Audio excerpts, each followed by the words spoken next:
नमस्कार। स्वागत है आपका आईजी टीवी पर। मैं हूं अजय सेतिया।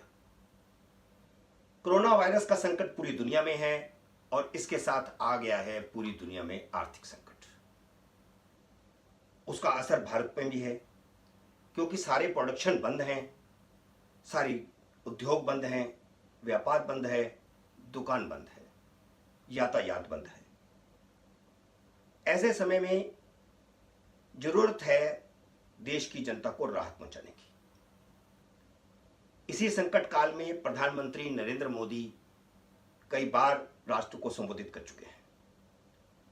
11 मई को उन्होंने मुख्यमंत्रियों से बातचीत की और 12 मई को जब वह टीवी पर आए तो उम्मीद यह जाहिर की जा रही थी कि वह अगले लॉकडाउन के बारे में कुछ बोलेंगे, लेकिन उन्होंने आर्थिक मुद्दों पर अपनी बात रखी और आर्थिक मुद्दों पर बात रखते हुए उन्होंने 12 मई को 20 लाख करोड़ रुपए के पैकेज का ऐलान किया। यह बहुत बड़ा पैकेज है और इस समय पूरी दुनिया के सभी देश इस तरह के पैकेज का ऐलान कर रहे हैं। यूरोप के सारे देश कर रहे हैं, अमेरिका ने किया है, कनाडा ने किया है, ऑस्ट्रेलिया ने किया है, ब्रिटेन ने भी किया है। भारत के लिए इतना बड़ा ऐलान स्वाभाविक है कि सारे सेक्टर इसके लिए खुश थे कि पैकेज का जब पूरा डिटेल आएगा तो निश्चित रूप से सभी वर्गों को कुछ ना कुछ मिलेगा। और उसके बाद लगातार वित्त मंत्री ने एक एक सेक्टर करके कई दिन लगातार अपनी प्रेस कॉन्फ्रेंस की। शाम 4 बजे लोग टीवी पर बैठ जाते थे और टीवी पर सीतारमण जी की प्रेस कॉन्फ्रेंस देखते थे। साथ होते थे अनुराग ठाकुर, एक हिंदी में और एक इंग्लिश में। सभी सेक्टर में एक एक दिन ऐलान हुआ। माइक्रो, छोटी, मध्यम दर्जे की औद्योगिक इकाइयों के लिए पैकेज हुआ, दुग्ध एग्रीकल्चर के लिए पैकेज हुआ, मछली पालन के लिए पैकेज हुआ। और कुछ योजनाएं तात्कालिक हैं और कुछ योजनाएं दीर्घकालीन हैं। दीर्घकालीन योजनाओं का कार्यक्रम ज्यादा है, इसलिए कुछ आलोचना भी हो रही है। हालांकि विपक्ष के कुछ नेताओं की आदत है कि वो उनको आलोचना करनी है तो करनी है। हालांकि मोटे तौर पर यह माना जा रहा है कि इतना बड़ा पैकेज हर क्षेत्र में और वह भारत को आत्मनिर्भर बनाने के लक्ष्य को सामने रख करके जो प्रधानमंत्री नरेंद्र मोदी ने किया है, ये सचमुच अगर इसी तरह चला, लागू हुआ तो देश की काया पलट हो सकती है। चीन से जो इतना बड़ा आयात हो रहा है वह रुक सकता है। इस पूरे पैकेज कार्यक्रम में, श्रृंखला में कृषि क्षेत्र के लिए, कृषि सेक्टर के लिए जो दीर्घकालिक योजना बनाई गई है उसकी तारीफ वो लोग भी कर रहे हैं जो मोदी के हर कार्यक्रम की, मोदी के हर बयान की, मोदी की हर योजना का विरोध करते रहे हैं, उसमें मीन मेख निकालते रहे हैं। इनमें बुद्धिजीवी भी हैं, पत्रकार भी हैं, राजनीतिज्ञ भी हैं। यहां तक कि राजनीतिज्ञों ने भी, विपक्षी दलों के जो नेता हैं उन्होंने भी कृषि क्षेत्र में जो योजना भारत सरकार ने बनाई है उसका स्वागत किया है, उसका समर्थन किया है। कृषि क्षेत्र से जुड़े हुए जितने विशेषज्ञ हैं उनका कहना है कि ये योजनाएं बहुत साल पहले लागू होनी चाहिए थी। चलिए, संकट काल के समय ही सरकार को इसका ध्यान आया तो ठीक है, लेकिन सोचने का मुद्दा कुछ और है। क्या हमारी आर्थिक समस्याएं ही हमारी मूल समस्या है? आज कोरोना वायरस के कारण हम आर्थिक समस्याओं से जूझ रहे हैं, ये अलग बात है। इसके तात्कालिक कुछ समाधान होने चाहिए, ये अलग बात है। लेकिन देश की मूल समस्याएं क्या हैं? जो आज पैकेज दिया जा रहा है 20 लाख करोड़ रुपए का और उसमें हर सेक्टर के बारे में योजना बनाई जा रही है, तो क्या हम इसके बारे में पहले नहीं जानते थे? अचानक इस तरह की बात क्यों आ गई और संकट काल के समय ही ये सारी सूझबूझ क्यों आई? यह अपनी अलग बात है। लेकिन अब सवाल अहम यह है कि क्या ये सारी आर्थिक समस्या ही हमारी मूल समस्याएं जो देश की हैं उसकी वजह हैं? क्या इन पैकेजों से ये सारी संकटों का हल निकल आएगा? सारे जो समस्याएं हैं हमारी, उनका समाधान निकल आएगा? सच्चाई यह है कि हमारी 80% से ज्यादा समस्याओं का मूल कारण भ्रष्टाचार और जनसंख्या विस्फोट है। इन दोनों मुद्दों पर सरकार ने अभी तक कोई विचार नहीं किया, और जब तक इन पर विचार नहीं होगा, इनके बारे में कोई कार्यक्रम स्पष्ट नहीं बनेगा, तब तक आर्थिक पैकेज कितने भी हों वह देश की समस्याओं का समाधान नहीं कर सकते, और यहां तक कि देश आत्मनिर्भर भी नहीं हो सकता।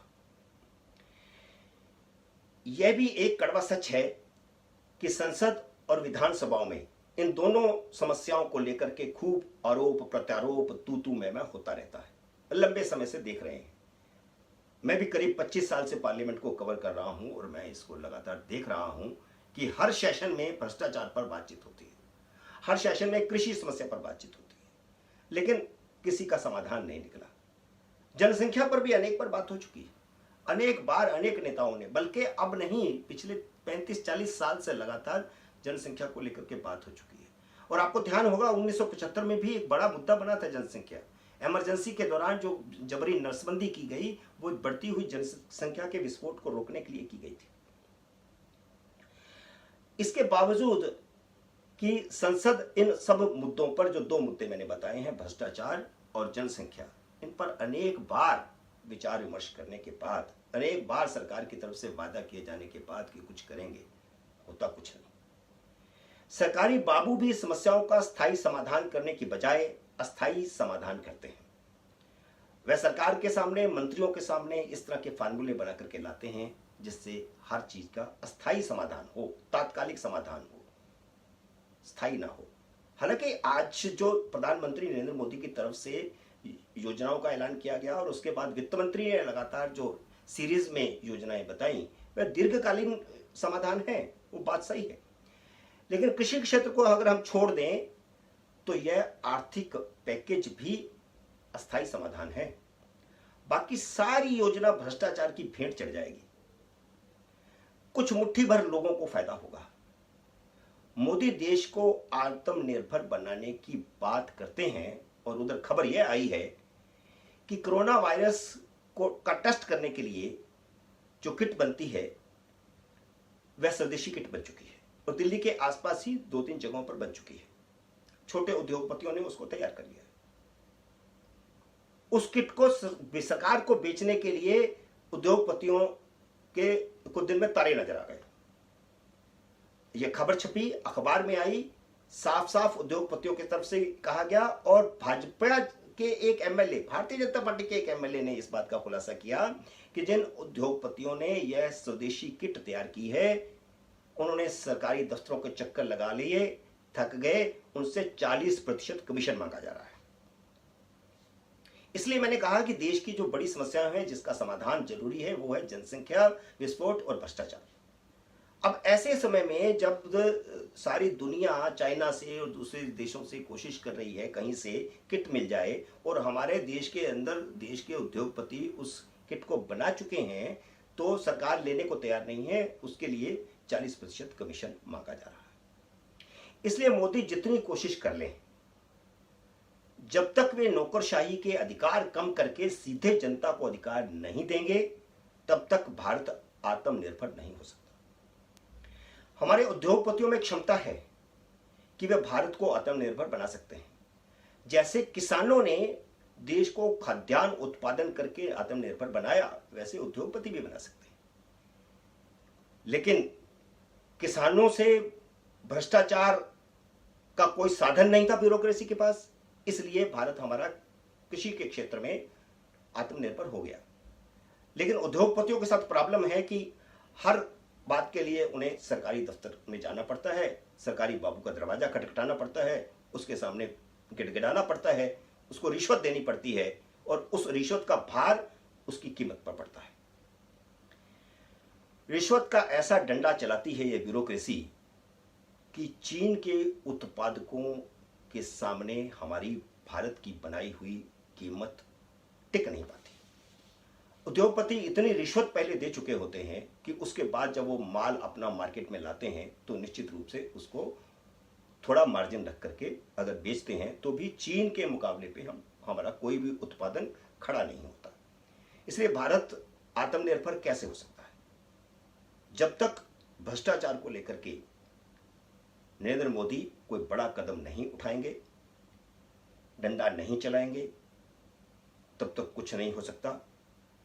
इसका जीता जागता सबूत यह है कि भारतीय मोबाइल कंपनी लावा, जिसका आजकल प्रचार हो रहा है, जब से नरेंद्र मोदी ने कहा तब से कुछ लोगों ने लगातार सोशल मीडिया पर यह अभियान चला दिया है, सूची जारी की जा रही है कि यह मोबाइल और यह साबुन और यह टूथब्रश और यह टूथपेस्ट और ये भारतीय है, ये विदेशी कंपनियों के। तो खुलासा यह है कि जो भारतीय लावा कंपनी है उसकी मैन्युफैक्चरिंग यूनिट चाइना में है, उसको चाइना में जाना पड़ा। इससे बड़ा खुलासा नहीं हो सकता कि भारत में भ्रष्टाचार की वजह से कोई भारतीय उद्योगपति अपनी कंपनी चीन में लगा रहा है। अब जबकि चीन से सारी दुनिया का भरोसा उठ गया है, तो चीन में स्थापित विदेशी उद्योगपतियों की कंपनियां वहां से किनारा करना चाहती हैं, वहां से अपनी कंपनियों को शिफ्ट करना चाहती हैं। अमेरिकियों ने ऐलान कर दिया है, जापानियों ने ऐलान कर दिया है, यूरोपियन यूनियन के जितने भी देश हैं उनकी उद्योगपतियों की जो फैक्ट्रियां वहां पर हैं, दे वांट टू शिफ्ट, क्योंकि चाइना पर भरोसा उठ गया है। अब भारत के लिए सबसे बड़ा मौका है, लेकिन भारत की तरफ कोई नहीं देख रहा। एक एप्पल की कंपनी के अलावा जिसने ये योजना बनाई है कि वो भारत में पूरी तरह शिफ्ट कर लेगी, उसके कुछ इकाई ऑलरेडी शिफ्ट कर चुकी हैं भारत में। अभी भी भारत से निर्यात भी हो रहा है एप्पल फोन, लेकिन अभी भी बड़ी इकाई जो है उसकी चाइना ही है। एप्पल ने ये जरूर निर्णय किया है कि वह जल्द ही भारत में शिफ्ट कर रहा है, लेकिन बाकी इतनी सारी तरह की फैक्ट्रीज हैं और उद्योग हैं, इतने सारे प्रोडक्ट्स हैं जो यूरोपियन उद्योगपति बना रहे हैं चाइना में, अमेरिकन बना रहे हैं, ऑस्ट्रेलियन बना रहे हैं, कनाडाई बना रहे हैं। ये भारत के लिए मौका है, लेकिन साफ सामने आ रहा है कि वे डर रहे हैं, भारत में आने से डर रहे हैं। जब भारतीय कंपनी लावा चाइना में जाती है नौकरशाही से डर के, उनके भ्रष्टाचार से डर के, तो विदेशी कैसे साहस करेंगे? इसलिए मैंने कहा कि जब खुद भारतीय उद्योगपति एक इशारा देते हैं कि वह भारत में उद्योग लगाने की बजाय चाइना में लगाएंगे या दुबई में लगाएंगे या म्यांमार में लगाएंगे, तो फिर बाकी देशों के उद्योगपतियों से यहां पर निवेश की उम्मीद कैसे की जा सकती है? मोदी ने उद्योगपतियों को आर्थिक पैकेज तो दिया है, लेकिन अब जबकि कोरोना वायरस के वक्त में सारी फैक्ट्रियां बंद पड़ी हैं, तो आर्थिक पैकेज का उद्योगपति करेंगे क्या? कर्ज लेकर के करेंगे क्या?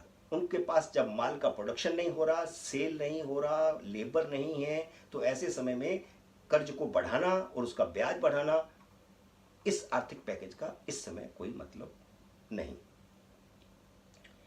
मोदी भारत को तब तक आत्मनिर्भर नहीं बना सकते जब तक नौकरशाही के अधिकार समाप्त नहीं करते। आत्मनिर्भरता के रास्ते में भ्रष्टाचार के बाद दूसरी सबसे बड़ी समस्या है जनसंख्या, जिसका हमने जिक्र शुरू में किया था। भारत में इस समय प्रतिदिन 70,000 बच्चे पैदा होते हैं, यानी 2020 में लगभग 2.5 करोड़ बच्चे पैदा होंगे इस पूरे साल में, जिसका मई महीना चल रहा है। 70,000 बच्चे रोज पैदा होते हैं, 2.5 करोड़ बच्चे एक साल में पैदा होंगे। रोबोट और ऑटोमेशन के युग में भारत ही नहीं बल्कि किसी भी देश के लिए हर साल 2.5 करोड़ नए रोजगार पैदा करना मुश्किल ही नहीं, नामुमकिन है। चीन ने पहले हम दो हमारे दो की नीति अपनाई और बाद में हम दो हमारे एक की नीति अपनाई और कड़ाई से इसको लागू किया। इसका फायदा हुआ चीन को कि चीन ने अपनी इस नीति से लगभग 60 करोड़ बच्चों को पैदा होने से रोक दिया। इससे वह आत्मनिर्भर तो बना ही, विश्व की आर्थिक महाशक्ति बन गया। पूरी दुनिया के हर देश में उसका माल सप्लाई हो रहा है। हमें चीन को अपना इस मामले में आदर्श बनाना पड़ेगा। जनसंख्या विस्फोट को रोकने का एक ही तरीका है और वह है चीन की तरह सख्त कानून बनाकर उसको सख्ती से लागू करे भारत, और जनसंख्या नियंत्रण कानून तुरंत बनाया जाए। अभी जिस प्रकार तुरंत फुर्त आर्थिक पैकेज दिए जा रहे हैं, उसी तरह ही इमरजेंसी में, जैसे संजय गांधी के कहने पर इंदिरा गांधी ने ये छूट दी थी नसबंदी ऑपरेशन की। इसी तरह का कोई अध्यादेश जारी करके या ऐसा करके, हालांकि लोकसभा स्पीकर और राज्यसभा के सभापति की अभी हाल ही में बैठक हुई है जिसमें यह कहा गया है कि समय पर ही मानसून सत्र भी होगा। तो मानसून सत्र आमतौर पर जून के तीसरे हफ्ते में शुरू होता है। अगर यह होता है तो उसमें बिल पास करवाया जा सकता है। अभी अध्यादेश भी लाना चाहें तो सरकार ला सकती है, नहीं तो सत्र भी कोई दूर नहीं है, मानसून सत्र कोई दूर नहीं है। इसमें किया जाना चाहिए और आत्मनिर्भर बनाने की तरफ भारत को बढ़ाने के लिए इन दो पर कदम उठाना चाहिए। इसके बारे में आपको हम और विस्तार से बता देते हैं। वर्तमान समय में 125 करोड़ भारतीयों के पास आधार कार्ड है। लगभग 20% यानी 25 करोड़ नागरिक ही बिना आधार कार्ड के हैं, जिनमें ज्यादातर बूढ़े और बच्चे हैं। इसके अतिरिक्त लगभग 5 करोड़ बांग्लादेशी और रोहिंग्या घुसपैठिए अवैध रूप से भारत में रहते हैं। हालांकि रिश्वतखोरी के माध्यम से उनमें से भी कईयों के पास आधार कार्ड बन चुके हैं, जिनकी जांच एनपीआर से होगी, जिसको लेकर के ये कोरोना वायरस से पहले आंदोलन चल रहा था और मुस्लिम आंदोलन पूरे देश भर में हुआ। तो उस एनआरपी से के माध्यम से बांग्लादेशियों और रोहिंग्यों सभी बाकी विदेशियों की भी पड़ताल हो जाएगी। अगर इन सब घुसपैठियों को मिला भी दें तो हमारी जनसंख्या 135 करोड़ नहीं है। यह जनसंख्या वास्तव में अब 150 करोड़ से ज्यादा है, क्योंकि 5-6 करोड़ बांग्लादेशी और घुसपैठिए अगर 135 करोड़ रिकॉर्ड के अंदर है तो 140 करोड़ तो यही हो गया। और बहुत सारे लोग अपना जन्म का रजिस्ट्रेशन भी नहीं करवाते। तो इसलिए मानना यह है, विशेषज्ञों का मानना यह है कि हम वास्तव में 150 करोड़ के आसपास हैं। और अगर यह आंकड़ा सही है तो फिर हम चीन से आगे हैं, क्योंकि चीन की जनसंख्या करीब करीब 145 करोड़ की है। यदि संसाधनों की बात करें तो हमारे पास कृषि योग्य भूमि दुनिया की लगभग 2.5% है, पीने योग्य पानी 4% है, लेकिन जनसंख्या दुनिया की 20% है। चीन का क्षेत्रफल 95,96,960 वर्ग किलोमीटर, अमेरिका का क्षेत्रफल 95,25,067 वर्ग किलोमीटर, जबकि भारत का क्षेत्रफल मात्र 32,87,263 वर्ग किलोमीटर है। यानी हमारा क्षेत्रफल चीन और अमेरिका के क्षेत्रफल का लगभग 1/3 है, लेकिन जनसंख्या वृद्धि की दर चीन से लगभग 1.5 गुना और अमेरिका से 6 गुना से भी ज्यादा है। इस साल के पहले 4 महीनों में अमेरिका में 10,247, चीन में 46,299 और भारत में 67,385 बच्चे पैदा हुए। चोर, लुटेरे, झपटमार, बलात्कारियों और भाड़े के हत्यारों पर सर्वे करने से पता चलता है कि 80% से ज्यादा अपराधी ऐसे हैं जिनके मां बाप ने हम दो हमारे दो नियम का पालन नहीं किया। इन तथ्यों से स्पष्ट है कि भारत की 50% से अधिक समस्याओं का मूल कारण जनसंख्या विस्फोट ही है। आपातकाल, जिसका मैंने पहले जिक्र किया, उसी दौरान 1976 में संसद के दोनों सदनों से इस मुद्दे पर चर्चा करके एक संविधान संशोधन हुआ था, जिसकी चर्चा बार बार राजनीतिक क्षेत्रों में की जाती है। 42वां संविधान संशोधन और संविधान की 7वीं अनुसूची की तीसरी सूची, समवर्ती सूची जो है, उसमें जनसंख्या नियंत्रण और परिवार नियोजन वाक्य जोड़ा गया। इस संविधान संशोधन से केंद्र सरकार और सभी राज्य सरकारों को जनसंख्या नियंत्रण और परिवार नियोजन के लिए कानून बनाने का अधिकार दिया गया। लेकिन वोट बैंक की राजनीति के कारण 43 साल बाद भी एक कठोर और प्रभावशाली जनसंख्या कानून नहीं बना। सभी राजनीतिक दल स्वीकार करते हैं कि जनसंख्या विस्फोट भारत के लिए बम विस्फोट से भी ज्यादा खतरनाक है। इसलिए भ्रष्टाचार पर नकेल और चीन की तर्ज पर एक प्रभावी जनसंख्या नियंत्रण कानून लागू किए बिना भ्रष्टाचार मुक्त भारत, स्वच्छ भारत, स्वस्थ भारत, साक्षर भारत, समृद्ध भारत, सबल भारत, सशक्त भारत, सुरक्षित भारत, समावेशी भारत, स्वावलंबी भारत, स्वाभिमानी भारत, संवेदनशील भारत, अपराध मुक्त भारत और आत्मनिर्भर भारत का निर्माण नामुमकिन है। ये सारे जुमले आमतौर पर प्रधानमंत्री बोलते रहे हैं, इसलिए मैंने इन सब का जिक्र किया। इन ऐसे ही गंभीर विषयों पर हम बार बार आपके सामने आते हैं, समीक्षा लेकर के, खबरें लेकर के। यह सिलसिला जारी रहेगा। अगर आपने हमारे चैनल को सब्सक्राइब नहीं किया तो उसे सब्सक्राइब कीजिए, घंटी का बटन भी दबाइए। जैसे ही नया वीडियो आएगा आपको सूचना मिलेगी। नए वीडियो का करिए इंतजार। तब तक नमस्कार।